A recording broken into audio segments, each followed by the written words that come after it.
이제 이게 최근에 나왔던 그 오픈 AI 논문의 페이퍼 벤치라는 논문이에요. 여기서 지금 뭐 작아서 잘 안 보이시겠지만 여기 보면은 이제 논문 텍스트를 여기서 주고 그 레파지토리를 똑같이 구현할 수 있냐를 평가를 해요. 논문 한 20개 정도를 대상으로 만들었고 그 평가를 하는 노드가 이제 그래프 형태로 이제 레파지토리를 생각을 하자면 한 논문당 거의 2,000, 3,000 포인트에서 이게 맞았어 틀렸어 유닛 테스트를 돌리고 확인을 하거든요. 그러니까 되게 잘 만들려고 노력을 했고 저 벤치마크에서 최소한 저걸 통과를 하면은 이제 그 특정 논문을 그대로 구현할 수 있는 능력을 가지고 있다라고 볼 수 있을 정도로 좀 잘 만든 벤치마크인데 이런 것만 봐도 인간 리서처들, 그러니까 오픈 AI 리서처들조차도 갈아치우고 싶은 생각이. 저거 100% 나오면은 이제 뭐 그냥 나오겠네요. 진짜 논문 넣으면 나온다는 소리네요. 그쵸, 그쵸. 그 뭐 최근에도 뭐 그런 회사들이 많았었거든요. 뭐 본인들 회사에서 쓴 논문이 어디 억셉됐다 이런 게 많았는데 그런 논문 읽어보면 솔직히 아직은 좀 부족한 수준이긴 합니다. 뭐 그쵸. 이렇게 말하면은 걔네는 억셉됐는데 억셉 못한 전 뭐가 되나 싶긴 하지만 그 특정 논문을 리뷰했던 리뷰어가 트위터에 쓴 글이 있어요. 근데 그 사람이 그 얘기를 하더라고요. 그 본인이 봤을 땐 너무 AI 제너레이트이었는데 메타 리뷰어가 그냥 통과를 시켰다. 이거는 메타 리뷰어도 AI를 쓴 거 아니냐. 뭐 이런 말을 했었고 실제로 이제 그렇게 말을 안 하고 AI로 논문을 써서 억셉이 되면은 그걸 나중에 걸리면 데스크 리젝이 되긴 합니다. 그 수준과 상관없이 무조건 리젝이 되긴 하는데 여튼 그런 거를 이제 노리고 있다. 볼 수 있을 것 같고 뭐 오늘 너무 테크니컬하게 들어가지 않으려고 한 논문에서 많은 걸 가져오진 않았지만 전 좀 이게 인상적인 게 이 주황색이 휴먼이에요. 그리고 파란색이 O1 이제 오픈 AI 모델이고 보면 이제 시간이 늘어남에 따라 성능이 어떻게 변하는가에 대한 얘기인데 여기 보시면 48시간까지 생각을 합니다. 이게 진짜 신기한 게 저희가 쓰는 모델들은 뭐 길어봤자 한 5분? 한 10분 정도 생각을 하잖아요. 얘네를 어떻게 48시간씩 생각하게 만들었지? 이게 이제 궁금해지는 포인트고 이게 만약에 사람은 보면은 시간을 많이 쓸수록 성능이 확확 올라가는 게 보이시죠 여기. 근데 반대로 그 오픈 AI 모델들은 안 올라가요. 한 1시간? 아니면 3시간을 지나는 시점에서 성능이 최고점을 찍고 더 이상 올라가지 않습니다.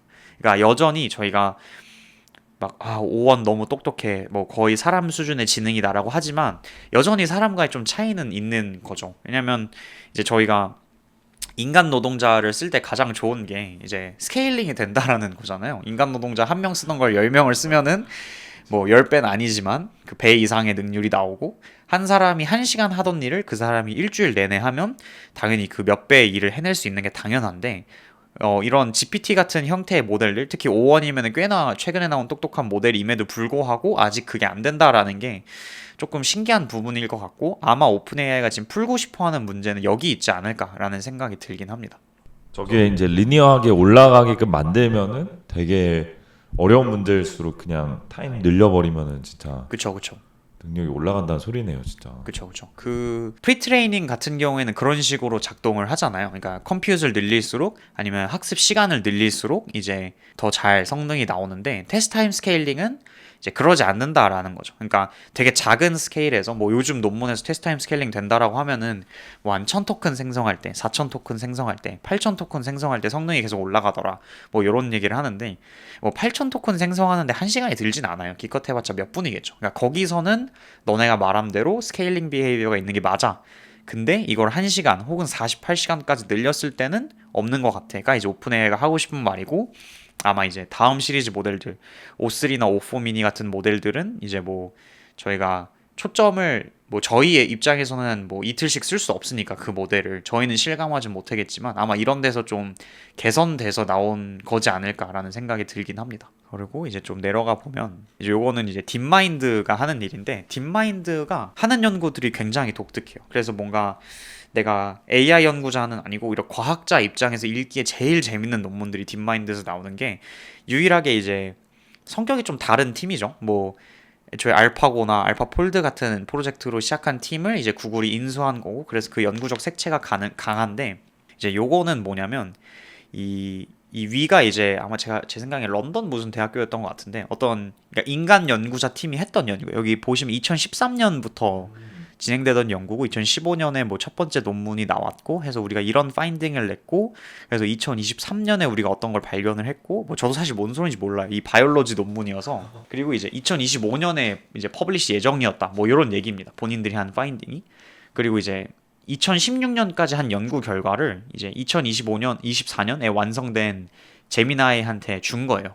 그리고 그거에 맞춰서 너가 한번 가설을 세워봐라 라는 얘기를 한 거죠. 제미나이가 총 5개의 가설을 생성했는데 그중 하나가 본인들이 연구를 통해서 밝혀냈고 아직 공개하지 않았던 가설과 비슷했다라고 하더라고요. 이 논문에서.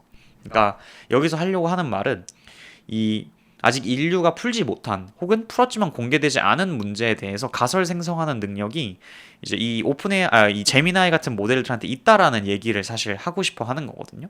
그러면 이게 되게 무서워지는 포인트가 뭐냐면 이 얘가 지금은 바이올로지에서 했지만 똑같은 거를 피직스에서도 할 수 있고 뭐 수학에서도 할 수 있고 그런 모델이란 말이죠. 근데 사람은 그렇진 않잖아요. 사람은 바이올로지에서 가설 생성을 하는 사람이 수학 가서 가설 생성을 할 수는 없단 말이죠. 그런 의미에서 저는 뭐랑 좀 가깝다고 생각을 하냐면 이제 저희가 인류가 지금까지 지식을 쌓아왔잖아요. 그래서 제가 뭐 거인의 어깨에 쓴다라는 표현이 있는 것처럼 이제 지식을 막 쌓아오고 그 다음에 거기 위해서 각각의 개인들이 뭔가 어떤 능력을 조금씩 발전시켜서 보여주는 건데 저희가 지금까지 했던 그 사전 학습 그리고 이 포스트 트레이닝이 다 인류로 치자면 이 지식을 쌓는 과정이었다라고 생각을 해요. 어떤 모델이 생각하는 과정은 아니었고 그리고 이 인퍼런스가 이제 사람이 하는 발전이랑 비슷한 뭔가지 않나? 그래서 이 프리트레인을 토대로 얘네들이 이제 서로 다른 분야에서 막 개성을 보여주고 뭔가를 하고 있는 거죠. 그 중에 하나가 이런 과학인 거고 그러면은 전 약간 이제 이거를 보시는 분들이 이걸 끝나고 이제 느끼셨으면 하는 감정 중에 하나가 이 인공지능을 좀 이제 약간 무서워해야 된다고 저는 생각을 해요. 약간 이제 딱 끝나고 와 이거 큰일 났는데? 아니, 그러면은 이게 그 가설을 얘가 세워줬는데 얘네가 준비하고 있었던 가설 중에 하나를 얘가 맞췄다라는 거잖아요. 그렇죠. 실제로 검증이 끝난 가설과 일치하는 걸 생성을 한 거죠. 그러면 이제 가설도 AI가 만들어. 음, 푸는 것도 AI가 풀어. 그렇죠. 그럼 사람은 도대체 어떤 부분을 이게 여기서부터는 제 망상인데 이제 테디님한테 아까 말씀을 드렸지만 제가 최근에 학회 때문에 미국에 다녀왔어요. 그리고 미국에서 이제 카네기 멜론에서 박사하는 친구랑 같은 방을 써서 맨날 이런 얘기를 했어요. 맨날 맥주 먹고 우리 뭐 먹고 사냐 뭐 이런 얘기를 했는데 그때 했던 얘기 중에 하나가 이제 가까운 미래에 사람보다 똑똑한 AI가 나올 텐데 그럼 걔가 그러니까 AI든 뭐든 연구 개발은 다 걔가 할 텐데 그러면은 사람이 해야 되는 일은 뭐지?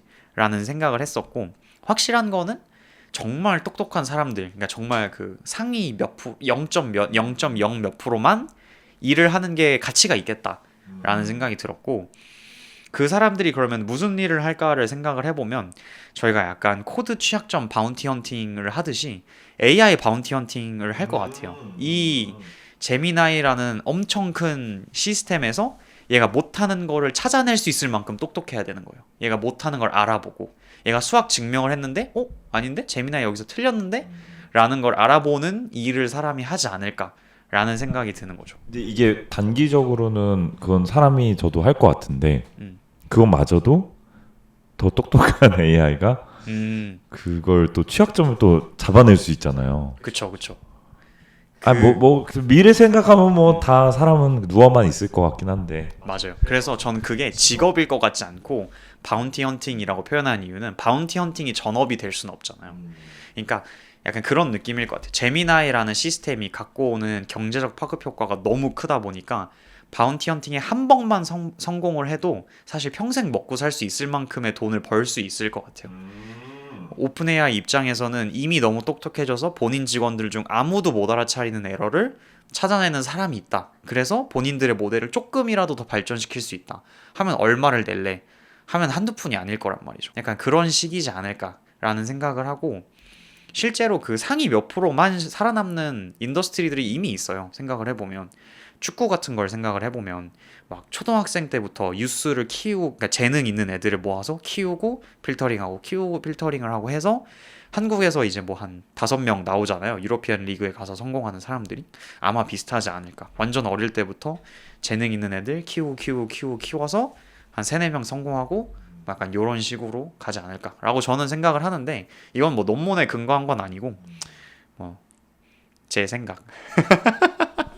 저는 순간 들으면서 드는 생각이 뭐냐면은 어쩌면 우리가 지금 인류의 어떤 인텔리전스가 정점에 다다르지 않았나?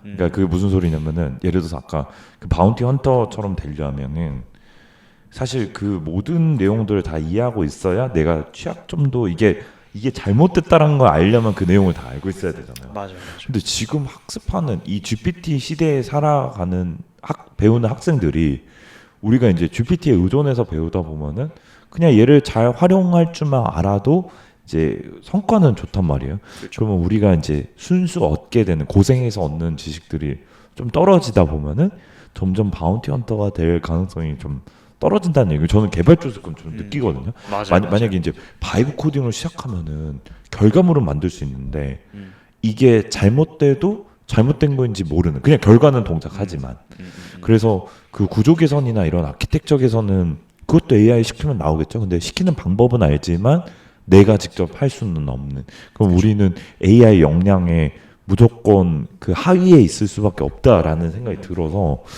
그 순수 인류의 인텔리전스는 AI가 발전할 수 오히려 그 안에 갇혀버리면 어쩌나. 저는 개발자의 직업 대체가 비슷하게 이루어질 거라고 생각을 하는데, 그러니까 지금 당장 막 시니어 개발자를 대체할 수는 없어요. AI가 당연히. 왜냐면 책임질 사람도 있어야 되고 의사결정도 누군가 해야 되고.